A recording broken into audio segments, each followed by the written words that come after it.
سامعین حضرات، آپ سن رہے ہیں Rizvi network international Islamic website بفیض روحانی حضور علامہ و مولانا الحاج الشاہ حسین احمد رضوی رحمت اللہ علیہ۔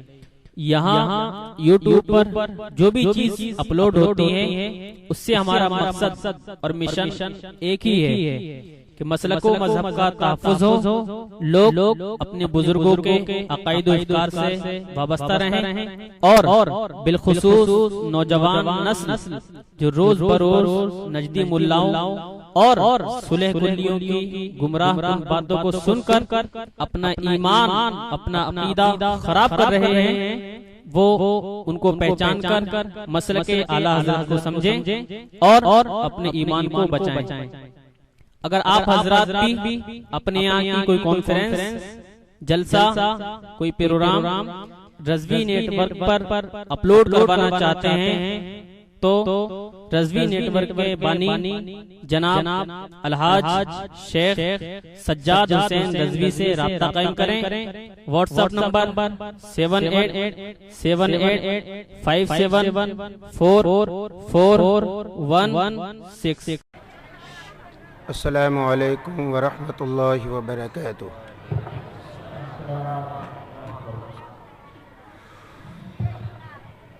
الحمد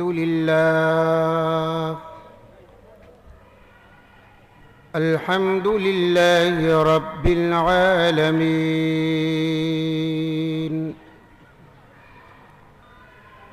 والعاقبۃ للمتقین،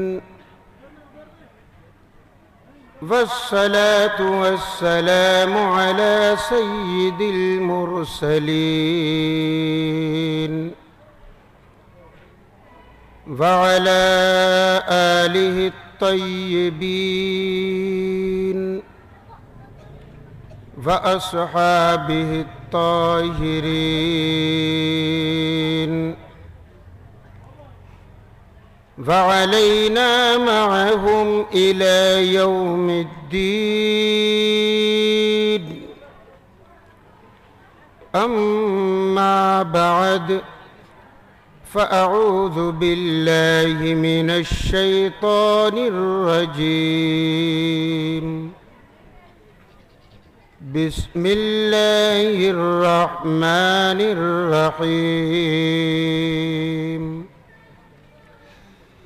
وَأَمَّا بِنِعْمَةِ رَبِّكَ فَحَدِّثْ۔ صدق اللہ مولانا العلی العظیم، وبلغنا رسوله النبی الکریم۔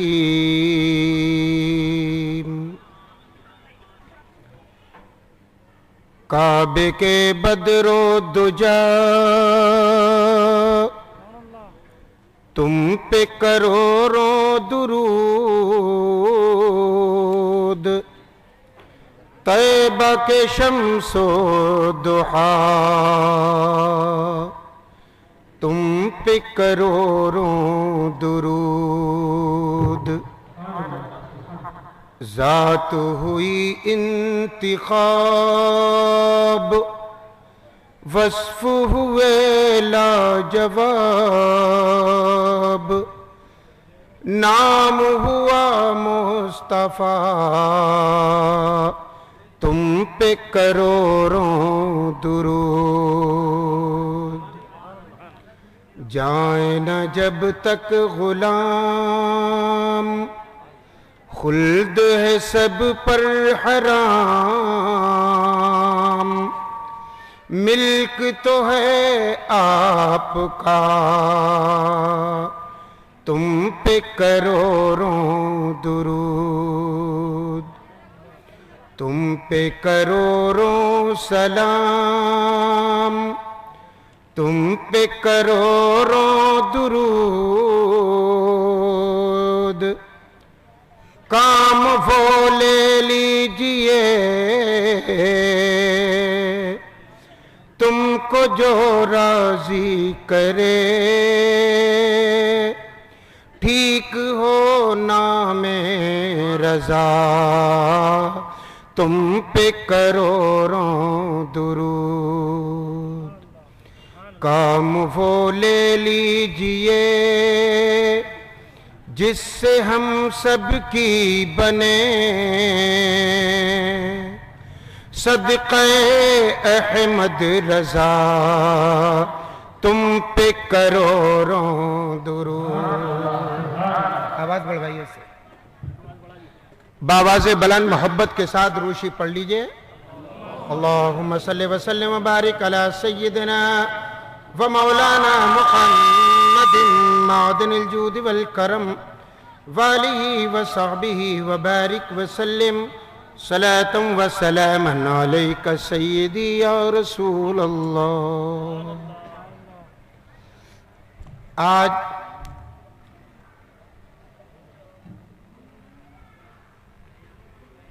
کی مبارک رات جس میں ہم اور آپ ہی نہیں بلا مبالغہ پوری دنیا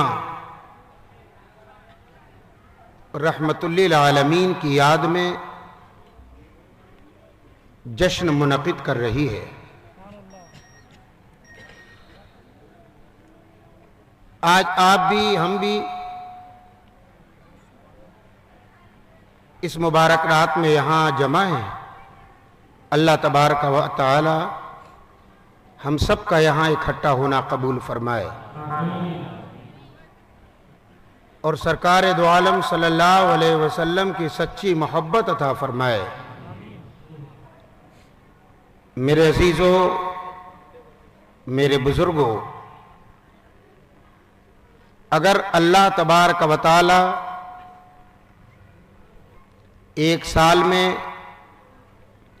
355 یا 365 راتوں کی جگہ 3 ارب 55 کروڑ راتیں بھی بنا دیتا تب بھی اس 12ویں شریف والی رات کا مقابلہ کوئی رات نہیں کر سکتی تھی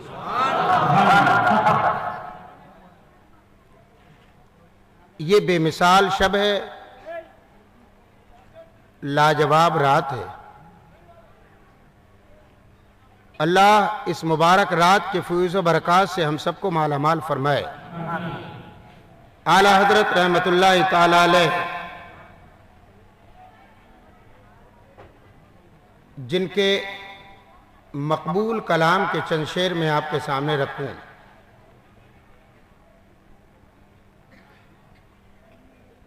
اور وہ بلا شبہ مقبول کلام ہے ارشاد فرماتے ہیں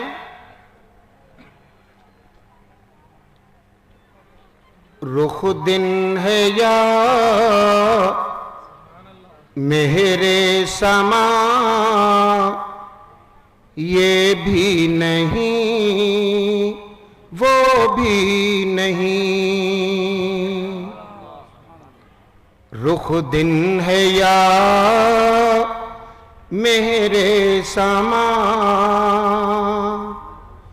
یہ بھی نہیں وہ بھی نہیں شب زلف یا مشک خطا یہ بھی نہیں وہ بھی نہیں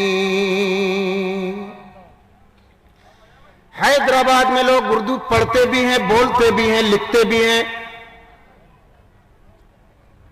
اور حیدرآباد کے اردو پڑھنے بولنے لکھنے والوں کو اپنی اردو کے اوپر بڑا ناز ہے اعلیٰ حضرت کی اس اردو کو ذرا سمجھیں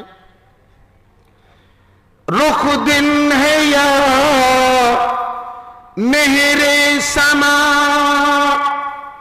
یہ بھی نہیں وہ بھی نہیں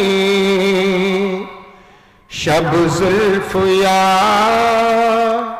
مشک خطا یہ بھی نہیں وہ بھی نہیں عرض کرتے ہیں نبی کریم کی بارگاہ میں ان کے سچے عاشق مصطفیٰ جان رحمت کے رخ زیبا کو میں دن کہوں یا رات کا چاند کہوں، مگر ان کی عقیدت پہ پکار کے کہتی ہے کہ نبی کریم کے مبارک چہرے کو نہ دن کہہ سکتے اور نہ رات کا چاند کہہ سکتے۔ کیوں نہیں کہہ سکتے؟ اس لیے کہ نبی کا چہرہ تو چہرہ، میرے نبی کا قدم وہ ہے جس کے صدقے میں چاند کو روشنی اور دن کو اجالا ملا، جس کے صدقے میں نور ملا ہو۔ کیا وہ چیز نبی کریم کے مبارک چہرے کا مقابلہ کرے گی؟ شب زلف یا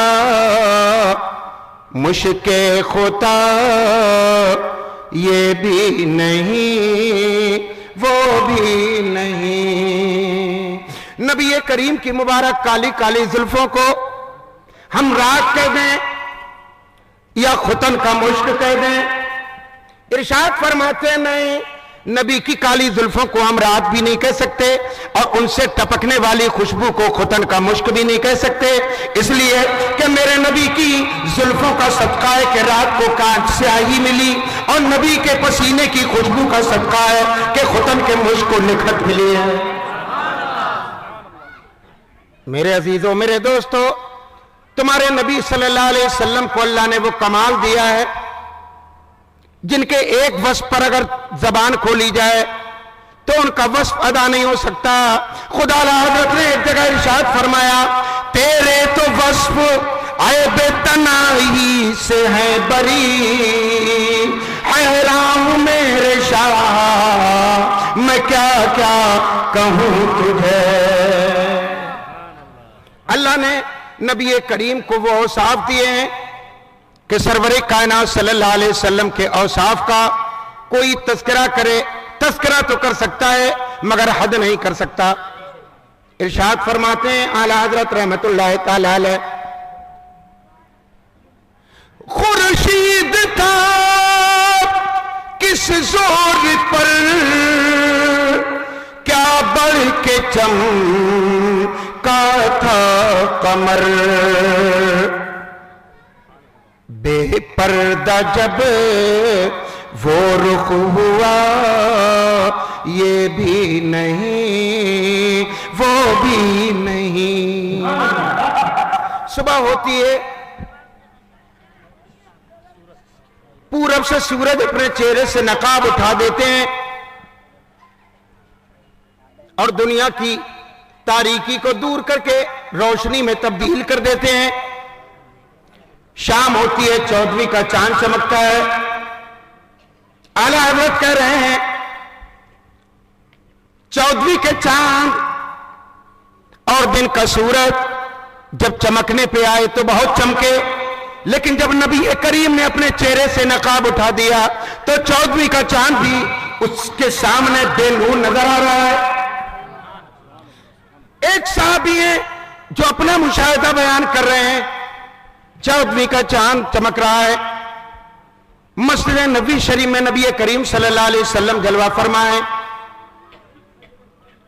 صحابی کہتے ہیں میں کبھی نبی کے چہرے کو دیکھتا ہوں، کبھی چاند کو دیکھتا ہوں، کبھی چہرے کو دیکھتا ہوں، کبھی چاند کو دیکھتا ہوں، بار بار نبی کے چہرے پہ نظر، آسمان کے چاند پہ نظر۔ آخر میں وہ صحابی جملہ کہی گئے، جب میں نے چاند کو بار بار دیکھا، نبی کے چہرے کو بار بار دیکھا، تو میں نے یہ فیصلہ کر دیا کہ نبی کریم صلی اللہ علیہ وسلم کے چہرے کے سامنے آسمان بھی بھیک کا پیالہ بن کے نور کی خیرات مانگ رہا ہے۔ ایک بات سن لیجئے، آپ کی زبانیں مبالغہ کہہ سکتی ہیں، لیکن صحابی کی زبان ایسا مبالغہ جو حد کذب تک پہنچتا ہو نہیں کہہ سکتی۔ صحابی عادل ہیں، وہ جھوٹ نہیں بولتے۔ صحابی نے اپنا مشاہدہ بیان کیا، اعلیٰ حضرت نے جو اپنے مطلب کی کہی ہے وہ بھی سنے۔ کہتے ہیں ڈر تھا کہ اسی یہاں کی سزا اب ہو گیا روز جزا، ڈر تھا کہ اسے یہاں کی سزا اب ہو گیا روز جزا دی ان کی رحمت نے صدا یہ بھی نہیں وہ بھی نہیں ہے بلبلے باغ جنا یا توتی نغمہ سرا۔ اعلیٰ حضرت رحمت اللہ تعالیٰ علیہ نبی کریم کی تعریف کر رہے ہیں، تعریف کرتے چلے گئے۔ تعریف تو صحابہ نے بھی کی ہے، حضرت حسان نے بھی تعریف کی ہے، حضرت فاطمہ زہرا نے بھی تعریف کی، صحابہ کرام نے اپنے اشعار کے ذریعے بھی تعریف کی۔ وہ اشعار جو میرے نبی نے اپنے کانوں سے سنے، حضرت حسان اپنی زبان سے نبی کی بارگاہ میں تعریف کر رہے ہیں۔ میرے آقا سے عرض کرتے ہیں سرکار میں آپ کی بارگاہ میں کچھ عرض کرنا چاہتا ہوں۔ سرکار نے فرمایا حسان کیا کہو گے؟ عرض کی یا رسول اللہ نعت کے اشعار ہیں۔ سرکار نے فرمایا نعت پڑھو۔ حضرت حسان مسجد نبی شریف میں کھڑے ہو گئے، نبی کریم نے ارشاد فرمایا حسان ابھی نہ پڑھو۔ حضرت حسان عرض کرتے ہیں یا رسول اللہ ابھی تو لب وا بھی نہ ہوئے، زبان کھلی بھی نہیں، میں نے کوئی جملہ بھی نہ کہا، کوئی شعر بھی نہ کہا، میرے آقا نے مجھے روک دیا۔ سرکار فرماتے ہیں حسان میری تعریف تم کرنے جا رہے ہو، سنو ایسے نیچے کھڑے ہو کے نہیں، کونے میں ممبر رسول رکھا تھا، نبی نے صحابی سے فرمایا میرا ممبر اٹھا کے لے آؤ۔ ممبر آیا، نبی نے فرمایا حسان میری تعریف اس ممبر پہ کھڑے ہو کے کرو۔ اب حضرت حسان کھڑے ہو گئے ہیں، شعر پڑھتے ہیں ما ان مدحت محمدا بمقالتی لیکن مدحت مقالتی بمحمدی۔ عرض کرتے ہیں یا رسول اللہ میں اپنے اشعار کے ذریعے آپ کی تعریف نہیں کر سکتا، ہاں جب مجھے اپنے اشعار قابل تعریف کرانا ہوتے تو آپ کی تعریف کر لیا کرتا ہوں۔ میرے دوستو میرے بزرگوں حضرت حسان نے آگے کہا وَأَكْمَلَ مِنْ كَلَمْ تَرَقَتْ عَيْنِي وَأَكْمَلَ مِنْ كَلَمْ تَلِدِ النِّسَاءُ خُلِقْتَ مُبَرًّا مِنْ كُلِّ عَيْبٍ كَأَنَّكَ قَدْ خُلِقْتَ كَمَا تَشَاءُ۔ جنہوں نے 1.5 کتاب پڑھ لی آج کہنے لگے کہ ہم نبی کی طرح ہیں، ان سے کہنا آؤ صحابی رسول کا وہ قول سنو، وہ اشعار سنو، وہ مدح سنو، وہ نعت سنو کہ زبان صحابی کی ہے اور کان مصطفیٰ کے سن رہے ہیں۔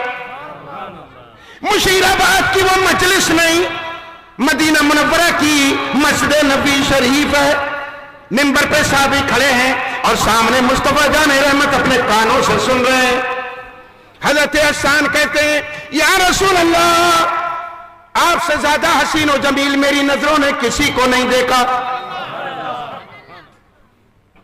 یہ صحابی کا قول ہے، کہتے ہیں یا رسول اللہ میری آنکھوں نے آپ سے زیادہ حسین و جمیل کسی کو نہیں دیکھا۔ پہلے مصرے میں یہ بات کہہ دی، ہو سکتا ہے آج کوئی اعتراض کر لیتا کہ حضرت حسان نے اپنی آنکھوں سے نبی سے زیادہ خوبصورت نہ دیکھا تو کیا ہوا؟ ہو سکتا ہے مدینہ منورہ کے باہر، مکے کے باہر، حجاز مقدس کے باہر، عرب کے باہر نبی سے زیادہ خوبصورت کوئی بچہ پیدا ہو گیا ہو۔ اس کا جواب جناب حسان نے دوسرے مصرے میں دے دیا، کہہ رہے ہیں آقا میری آنکھوں نے آپ سے زیادہ خوبصورت کسی کو نہیں دیکھا، اور دیکھ بھی کیسے سکتا؟ وَأَكْمَلَ مِنْ كَلَمْ تَلِدِ النِّسَاءُ، سرکار آپ سے زیادہ کامل و مکمل کسی ماں نے کسی بچے کو پیدا کیا ہی نہیں ہے۔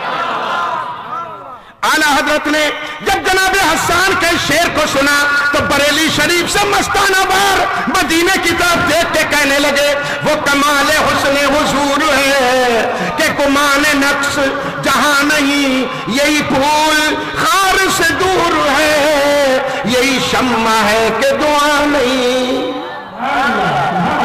عرض کرتے ہیں یا رسول اللہ خلقت مبرأ من کل عیب، آپ کو ہر عیب سے پاک پیدا کیا گیا ہے۔ کون کہہ رہے ہیں؟ حضرت حسان صحابی سرکار کے پیچھے نہیں کہہ رہے، سامنے کہہ رہے یا رسول اللہ آپ کو ہر عیب سے پاک پیدا کیا گیا، کانک قد خلقت کما تشاء، گویا کہ آپ کو ویسے پیدا کیا جیسا آپ نے چاہا۔ آپ توجہ کرنا، غور سے سننا، حضرت حسان کہہ رہے ہیں یا رسول اللہ آپ کو ہر عیب سے پاک پیدا کیا گیا، گویا کہ ایسا پیدا کیا جیسا کہ آپ نے چاہا، کانک قد خلقت کما تشاء، گویا کہ آپ کو ویسے پیدا کیا ہے جیسا کہ آپ نے چاہا کہ میں ایسے بنوں، ناک ایسی ہو ویسے ہی خدا نے بنایا، کان ایسے ہو ویسے ہی خدا نے بنایا، زبان ایسی ہو ویسے ہی خدا نے بنایا، سر ایسا ہو ویسے ہی خدا نے بنایا، زبان ایسی ہو ویسے ہی خدا نے بنائی ہے، ہاتھ ایسا ہو ویسے ہی خدا نے بنائے ہیں۔ حضرت حسان کہہ رہے ہیں یا رسول اللہ گویا کہ آپ کو آپ کے خدا نے آپ کی مرضی سے بنایا ہے۔ شیر صحابی کا کام مصطفیٰ کے، حدیث کسے کہتے ہیں؟ جو آج بہت کہتے ہیں میں اہل حدیث، اہل حدیث، یہ کلوے اور اہل حدیث بنیں گے؟ اگر کوئی کالا اپنا نام گورا رکھ لے تو گورا ہو گیا؟ ان اہل حدیث نام رکھنے والوں سے پوچھنا کیا حدیث تمہارے باپ نے دی ہے؟ حدیث کی کتاب کہتے ہیں بخاری میں دکھاؤ، مسلم میں دکھاؤ، ترمذی میں دکھاؤ، سیاہ ستہ میں دکھاؤ، سنا ہوگا نا؟ کہتے ہیں حدیث بخاری میں دکھاؤ، بخاری میں۔ آپ لوگ سب ہیں مقلد ہے کہ نہیں جی؟ ارے امام اعظم کے مقلد ہے کہ نہیں؟ امام اعظم کی تقلید کا پٹا ہمارے گلے میں ہے کہ نہیں؟ چار امام ہیں، چار، امام اعظم، امام احمد بن حنبل، امام مالک اور حضرت امام شافعی رحمت اللہ تعالی علیہ مجمعین، چار امام۔ ان چار اماموں میں سے ہم جس کے مقلد ہیں اس امام کا نام امام اعظم رحمت اللہ تعالی علیہ۔ یہ غیر مقلد ہیں، اہل حدیث جو کہتے ہیں غیر مقلد ہیں، یہ کسی امام کو نہیں مانتے، کہتے ہیں ہمیں ماننے کی ضرورت ہی کیا ہے، ہم تو قرآن و حدیث سے خود مسئلہ نکالیں گے۔ جنہیں قرآن پڑھنا نہ ہے، حدیث سمجھنا نہ ہے، وہ قرآن و حدیث سے مسئلہ نکالے۔ ان کا قول یہ بھی ہے، یہ کہتے ہیں تقلید کرنا شرک ہے، شرک۔ تو جتنے بھی مقلد ہیں پوری دنیا میں، چاہے امام اعظم کیوں، امام مالک کیوں، امام احمد ابن حنبل کیوں، امام شافعی کیوں، ان کے نزدیک سب کے سب ہیں مشرک۔ کیا ہے جی؟ مشرک۔ تو ہم کو یہ اہل حدیث غیر مقلد مشرک کہتے، تم کو بھی مشرک کہتے۔ اب ان غیر مقلدوں سے کہنا کہتے ہو اہل حدیث ہیں، اہل حدیث، ان سے کہنا بخاری کیا تمہارے باپ نے لکھی ہے؟ امام بخاری مقلد تھے، امام شافعی امام ترمذی مقلد تھے، امام مسلم مقلد تھے، جتنی کتابیں حدیث کی لکھی ہیں مقلد تھے۔ تو جب مقلد تھے، مقلد ہے مشرک، تو بخاری تمہارے نزدیک معتبر کہاں ہوئی؟ کوئی ایسی کتاب دکھاؤ جو کسی غیر مقلد نے لکھی ہو۔ حدیث لیے چلے حدیث، میرے بھائیوں میرے دوستوں، حدیث کہتے ہیں نبی کے فرمان کو، سرکار نے جو کہا وہ حدیث، میرے نبی نے جو کیا وہ حدیث۔ میرے نبی کے سامنے کسی صحابی نے کچھ کہا یا کیا اور سرکار نے منع نہ کیا، وہ بھی حدیث۔ صحابی رسول حضرت حسان کہتے ہیں یا رسول اللہ آپ کو ہر عیب سے پاک پیدا کیا گیا، گویا کہ ویسے پیدا کیا جیسا آپ نے چاہا۔ اگر یہ غلط تھا تو میرے نبی کہہ دیتے حسان تم غلط کہہ رہے ہیں۔ قرآن میں ہے هو الذی یصورکم فی الارحام کیف یشاء، اللہ رحمان وہی ہے کہ جو ماؤں کے پیٹ میں جیسی صورت چاہتا ہے بناتا ہے، ماں کے پیٹ میں بچے کو جیسا چاہے بنائے۔ آیت کریمہ کا فرمانے کا مقصد یہ ہے کہ ماں کے پیٹ میں اللہ جیسا چاہے بنائے، کالا چاہے تو پیدا کرے، گورا چاہے تو خدا پیدا کرے، بھینگا چاہے تو خدا پیدا کرے، اندھا چاہے تو خدا پیدا کرے، کانا چاہے تو خدا پیدا کرے، بینا چاہے تو خدا پیدا کرے، لولا چاہے تو خدا پیدا کرے، لنگڑا چاہے تو خدا پیدا کرے، حسین چاہے تو خدا پیدا کرے، جیسا چاہے ماں کے پیٹ میں پروردگار عالم بچے کی جیسی صورت چاہے بنائے۔ هو الذی، وہی ذات یصورکم فی الارحام کیف یشاء، وہ ماں کے پیٹ میں جیسی صورت چاہتا ہے بناتا ہے۔ تو آیت کریمہ کے فرمانے کا مقصد یہ ہے کہ ماں کے پیٹ میں خدا جیسا چاہے ویسا بنائے، ہے کہ نا؟ اب حدیث حضرت حسان کا قول کیا کہا؟ آپ کو عرب سے پاک پیدا کیا گیا ہے، گویا کہ ویسے بنایا جیسا آپ نے چاہا۔ اس حدیث کا مطلب یہ ہے کہ اے میرے نبی، آپ نے جیسا چاہا خدا نے گویا آپ کو ویسا ہی بنایا، آپ نے چاہا میرا چہرہ ایسا ہو تو ویسا ہی کیا گیا، آپ کی زبان آپ نے جیسی چاہی ویسے ہی ہو، ویسے ہی بنا دی گئی۔ آیت کہہ رہی ہے کہ اللہ ماں کے پیٹ میں جیسی صورت چاہے بنائے، اور حضرت حسان کا شعر نبی کے سامنے جو پڑھا وہ یہ بتا رہا ہے مصطفیٰ آپ نے جیسا چاہا گویا خدا نے ویسا بنایا۔ مولا سمجھ میں نہیں آتا آیت کیا کہہ رہی ہے اور حضرت حسان کا شعر کیا کہہ رہا ہے۔ مشیت کہے گی لوگوں صحیح ہے، آدم کو جیسا چاہا بنایا، شیس کو جیسا چاہا بنایا، نوح کو جیسا چاہا بنایا، ابراہیم کو جیسا چاہا بنایا، آدم سے لے کے عیسیٰ تک ہر نبی اور رسول کو جیسا چاہا ہم نے بنایا۔ یہ آمنہ کا لال میرا محبوب ہے، گویا اس کو ویسا بنایا جیسا اس نے چاہا۔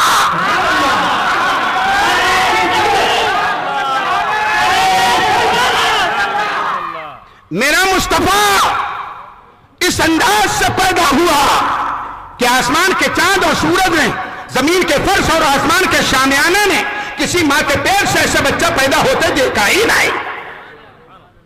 میرے آقا صلی اللہ علیہ وسلم حضرت آمنہ کے پیٹ میں ہیں، سرور کائنات اپنے والد ماجد کے مبارک صلب سے حضرت آمنہ کے پیٹ میں تشریف لے آئے۔ جناب عبد المطلب نے اپنے بیٹے حضرت عبداللہ کو ملک شام سفر کے لیے بھیج دیا۔ واپس آ رہے مدینہ منورہ میں اپنے ننہال میں ٹھہرے، طبیعت خراب ہوئی، راستے میں انتقال ہو گیا، ابھی نبی کریم کی ولادت نہیں ہوئی ہے۔ حضرت عبداللہ دنیا سے تشریف لے گئے، نبی کریم دنیا میں تشریف لا رہے ہیں، باپ کا سایہ پہلے ہی سر سے اٹھ گیا ہے۔ 6 سال کے ہوئے حضرت آمنہ کا سایہ سر سے اٹھ گیا، 8 سال کے ہوئے جناب حضرت عبد المطلب دادا جان کا سایہ بھی سر سے اٹھ گیا۔ اے میرے دوستو ذرا غور کرو، جس بچے کا باپ زندہ ہوتا ہے، جس بچے کی ماں زندہ ہوتی ہے، دادا دادی زندہ ہوتے ہیں، وہ بچہ اچھے اخلاق کا پیکر بن کے ابھرتا ہے۔ باپ اپنے بچے کی تربیت کرتا ہے، اخلاق کا نمونہ بناتا ہے۔ آپ دیکھتے ہو اگر کسی کا بیٹا گالیاں دیتا ہوا روڈ پہ نکلے، لوگ سمجھ لیتے ہیں اس کے باپ کی تربیت کا اثر اچھا نہیں، اس کی باپ کی تربیت اچھی نہیں ہے، اس کے باپ میں تربیت کرنے کا ڈھنگ نہیں ہے، اس کی ماں میں تربیت کرنے کا طریقہ نہیں ہے۔ اور اگر کوئی چھوٹا سا بچہ راستے سے گزر رہا ہے، بیٹھے ہوئے کو سلام کر رہا ہے، اچھے اخلاق کا نمونہ پیش کر رہا ہے، دنیا کہتی ہے کہ یہ اس بچے میں اس کے ماں باپ کی تربیت کا اثر ہے، اس کے باپ نے اس کو اچھا طریقہ سکھایا ہے، اس کے باپ نے اس کو اچھی تربیت کی ہے۔ پتہ چلا ماں باپ زندہ ہوتے ہیں تو بچہ اچھے اخلاق کا پیکر بن کے ابھرتا ہے، ماں باپ زندہ ہوتے ہیں بچے کی تربیت اچھی ہوتی ہے۔ اے اللہ تیرا نبی ابھی دنیا میں آیا بھی نہیں ہے اور تو نے ان کے باپ کو دنیا سے اٹھا لیا۔ اے اللہ اگر تیرے محبوب کے والد زندہ ہوتے، حضرت عبداللہ زندہ ہوتے، نبی کریم اپنے باپ کی زیارت کرتے، خوش ہو جاتے، حضرت عبداللہ تربیت کرتے۔ 6 سال کی عمر میں ماں کو اٹھا لیا، ماں اپنے بیٹے کی تربیت کرتی۔ 8 سال کی عمر میں دادا کو اٹھا لیا، دادا جان اپنے پوتے کی تربیت کرتے۔ تیرا محبوب اچھی تربیت پا کر دنیا کے سامنے ظاہر ہوتا۔ مشیت جواب دے گی، لوگوں غور سے سن لو، تمہارے بچے تربیت میں باپ دادا کے محتاج ہیں، تمہارے بچے